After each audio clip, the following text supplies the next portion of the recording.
जय हिंद। देखिए, दिल्ली में जो इजरायली दूतावास है वहाँ पे जो किसी गुमनाम व्यक्ति ने जो ब्लास्ट किया, अभी तक के जांच में किसी का खुलासा नहीं हुआ है। हालांकि ये ब्लास्ट जो था बहुत माइनर था, इससे किसी की जान माल की हानि नहीं हुई है, लेकिन ब्लास्ट के झटके से जो आसपास की गाड़ियाँ थे उसके शीशे जरूर टूट गए।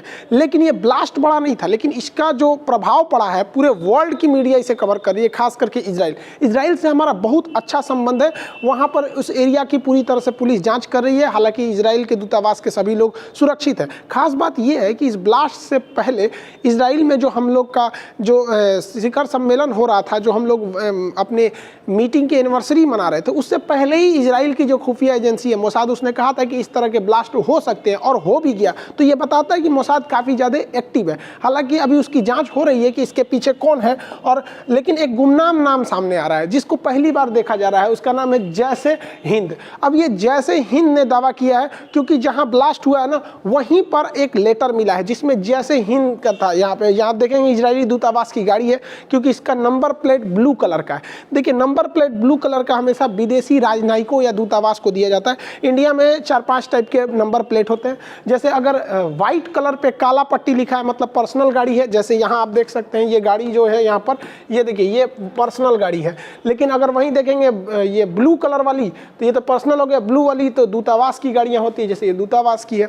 ग्रीन पट्टी रहेगा तो मतलब वो इलेक्ट्रिक से चलने वाली गाड़ी है, जैसे टेस्ला वगैरह की गाड़ियाँ थी तो ये इलेक्ट्रिक पे चलने वाली गाड़ी हो गई है ग्रीन वाली। पीले नंबर प्लेट वाली जो गाड़ियाँ होती हैं वो कॉमर्शियल होती हैं, यानी भाड़ा ढोती हैं सब। जैसे इसका नंबर प्लेट पीला है। ट्रक वगैरह का देखेंगे, बस वगैरह का देखेंगे तो पीला मिलता है, मतलब वो भाड़ा पे चलने वाली है। अगर काले नंबर प्लेट पे पीला लिखा है मतलब ये रेंट पे लिए, वो गाड़ी ढोने वाली है। और अगर इसको देखेंगे तो ये रेंट पे ले जा सकते हैं। पर्सनली मान के चलिए, अगर आप दिल्ली गए, वहाँ आपकी गाड़ी नहीं है तो रेंट पे गाड़ी ले सकते हैं, तो उसका नंबर प्लेट इस टाइप में रहेगा। वहीं अगर आप आर्मी की गाड़ियों को देखेंगे तो इस पे ऊपर की और मिलिट्री की गाड़ियों पे एक तीर बना होता है, वो अलग होता है। मिलिट्री की गाड़ी को देखेंगे तो नंबर प्लेट इस तरह से रहेगा, इसमें यूपी बिहार कुछ नहीं देता है, एक तीर बना रहेगा आर्मी की गाड़ी में।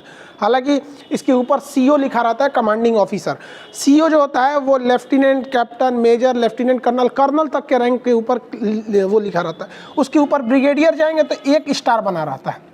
ब्रिगेडियर के ऊपर मेजर जनरल पे 2 स्टार, लेफ्टिनेंट जनरल पे 3 स्टार और जनरल पे 4 स्टार रहता है। तो आप गाड़ी के स्टार को देख के बता सकते हैं अंदर कौन सा अधिकारी बैठा है। हालांकि झंडा देख के भी आप बता सकते हैं, जितना स्टार रहेगा उतने झंडा में कोना रहेगा। अगर 2 स्टार रह दिया तो ये ब्रिगेडियर से हो गया मेजर जनरल, तो यहाँ 2 को कोना निकल जाएगा। 3 स्टार हो गया तो लेफ्टिनेंट जनरल, 4 स्टार हो गया तो जनरल। तो आप गाड़ियों को, आर्मी को भी देख के बता सकते हैं कि इसके अंदर कौन है। अगर आप ये एनसीसी वगैरह किए होंगे तो आपको ये सब पढ़ाया गया होगा।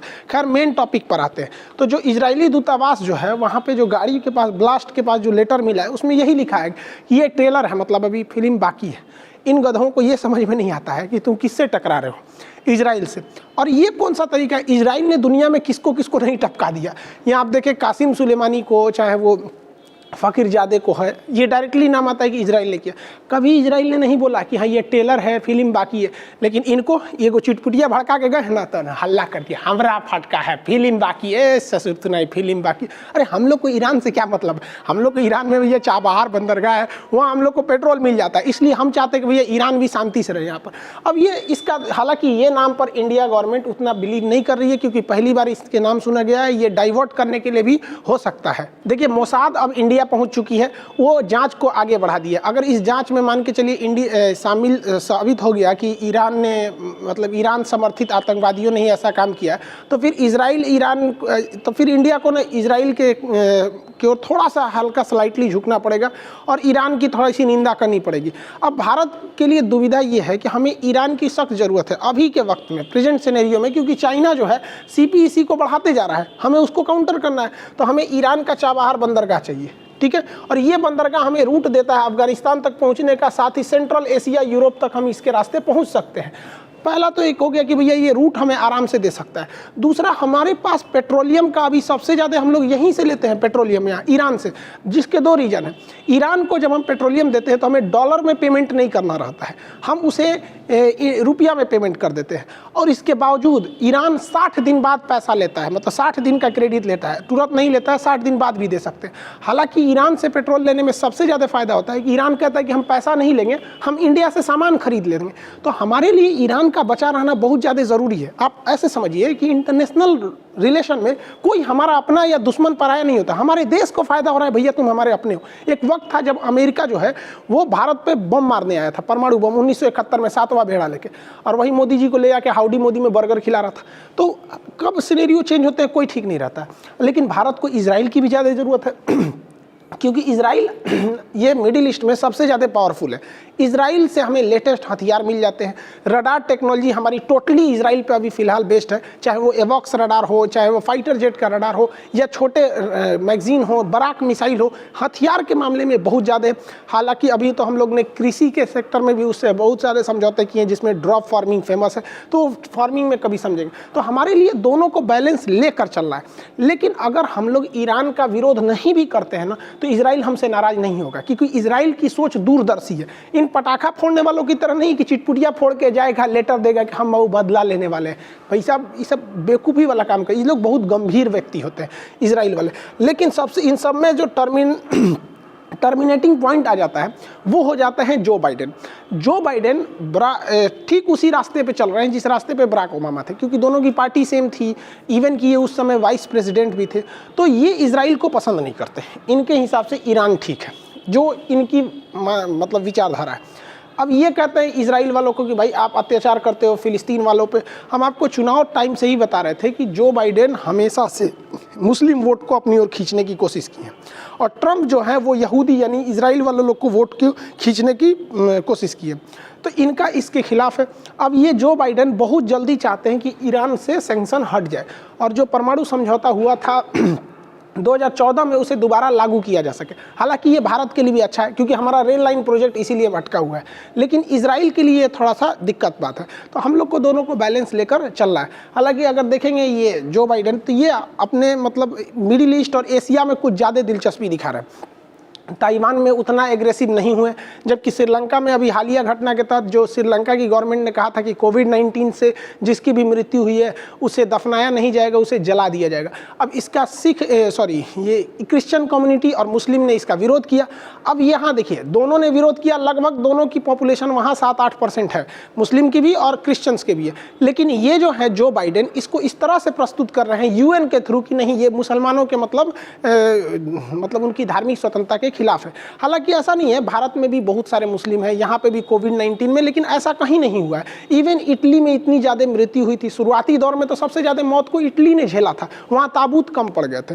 तो ब्राज़ील वगैरह जैसे बहुत सारी घटना हुई थी। तो कहने का सेंस ये है कि ये जो बाइडेन है अभी ये कई सारे ऐसे डिसीजन लेंगे जो पूरी तरह से सिनेरियो को चेंज कर देने वाले हैं। हालांकि इसका इम्पैक्ट भारत पे ही पड़ेगा। ऐसा नहीं है कि ये भारत के मतलब बहुत ज़्यादा फेवर में है, हालांकि ये भारत से एंटी भी नहीं है, लेकिन ये रूस के बहुत ज़्यादा खिलाफ है।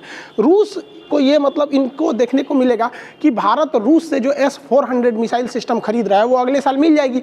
S-400 की जो डील हुई है, और हमें लेना ज़रूरी भी है क्योंकि S-400 चाइना के पास भी है। हालांकि उसके पास S-400 के नाम पर रूस ने उसे केवल S-300 दिया है। यानी हमारा जो S-400 है ये एक्यूरेट मार करेगा 400 किलोमीटर तक, 400 किलोमीटर दूर तक कोई भी जहाज को मार के गिरा देगा ये हवा में। जबकि चाइना को जो मिला है S-400 के नाम पर केवल S-300 मिला है, जबकि पैसा उससे S-400 का लिया है और हम लोगों से भी महंगा लिया है। रीजन क्या है कि चाइना जो है वो MTCR का सदस्य नहीं है। जो देश MTCR के ग्रुप में शामिल नहीं होते हैं उन्हें 300 किलोमीटर से ज़्यादा मारक क्षमता की मिसाइलें ना बेच सकते हैं ना ही वो खरीद सकता है। लेकिन भारत उसका सदस्य है, हम इससे लंबी दूरी की मिसाइलें भी बेच सकते हैं, दूसरे देश से खरीद भी सकते हैं।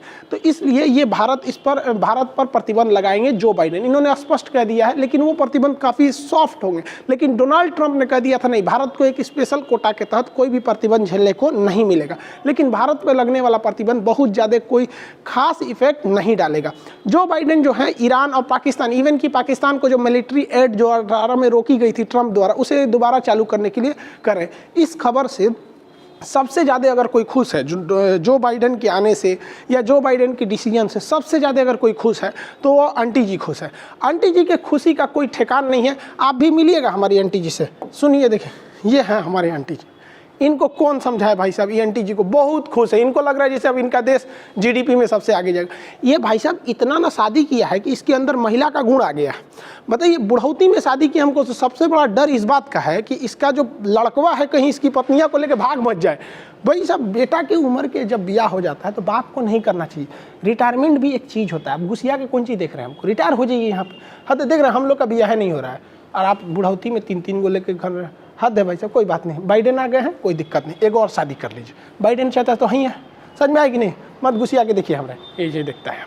खैर आप लोग समझ में आ गया होगा, बाइडेन के आने से बहुत ज़्यादा इफेक्ट नहीं पड़ने वाला है, क्योंकि आज के वक्त में हमारा भारत ऐसा है कि हमें छोड़कर आप विश्व की कल्पना ही नहीं कर सकते।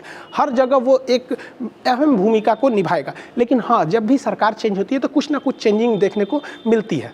आई होप चाचा आप भी समझे होंगे हमारी बातों को। ज़्यादा शादी ब्याह नहीं कीजिए। मिलेंगे नेक्स्ट क्लास में, ठीक है? तब तक के लिए जय हिंद।